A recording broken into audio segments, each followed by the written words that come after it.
Chers amis de Jésus au Faso, nous allons répondre dans ce numéro à la question de quelle importance le chrétien doit accorder aux rêves.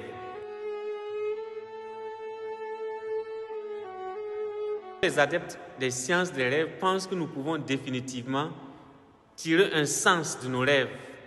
Mais comment pouvons-nous trouver une explication à nos rêves et comment pouvons-nous faire confiance à cette explication?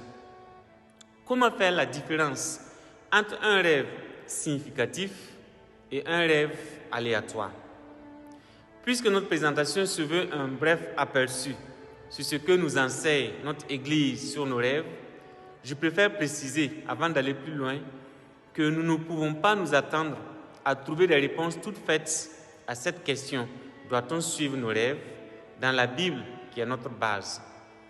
Les philosophes et les scientifiques, certes, nous offrent des enseignements qui présentent des indices sûrement fascinants. Mais le catholique peut-il se fier à ces explications?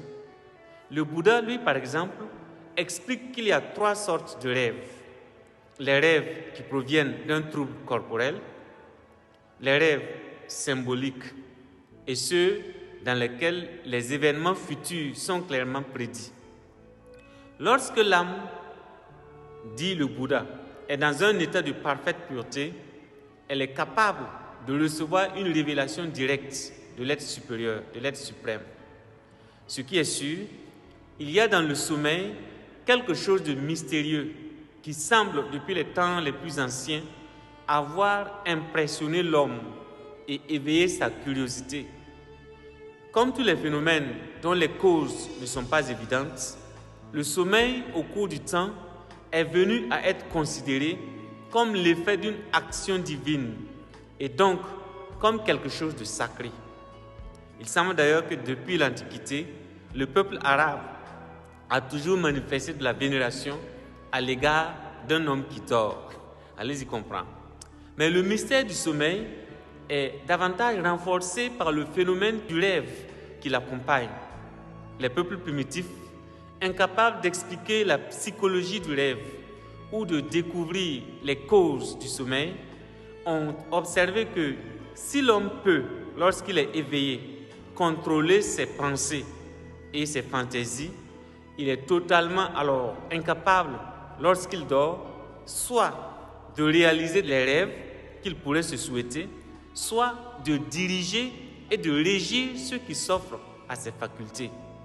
Alors, ils ont donc été amenés à attribuer les rêves à des organismes extérieurs et surnaturels.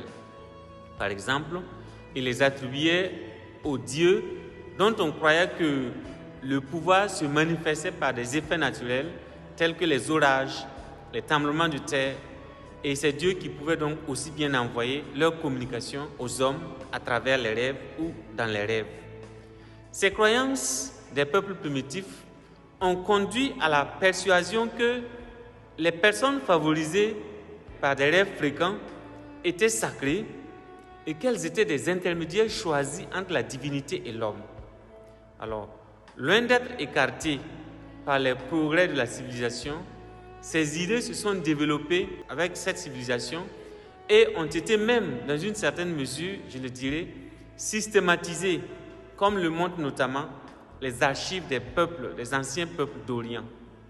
Tous tenaient pour acquis que chaque rêve exprimait un message divin. Et la plupart des rêves n'étaient pas sollicités, mais parfois, les communications surnaturelles étaient sollicitées, je dirais par incubation, et je m'explique. La personne désireuse d'obtenir un rêve prophétique se rendait alors au temple de la divinité dont elle attendait des instructions. Et il y passait la nuit, il y dormait, après une préparation rituelle. La signification du message divin transmis dans les rêves était parfois évidente et sans équivoque, comme lorsque les faits à connaître étaient révélés par la divinité elle-même ou par le ministère d'un messager. Le rêve envoyé par Dieu peut aussi parfois prévoir un événement à venir. Et en outre, sa signification n'était pas toujours claire et pouvait être entourée de symboles ou si elle était transmise par voie orale, enveloppée dans des figures de style pas toujours compréhensibles.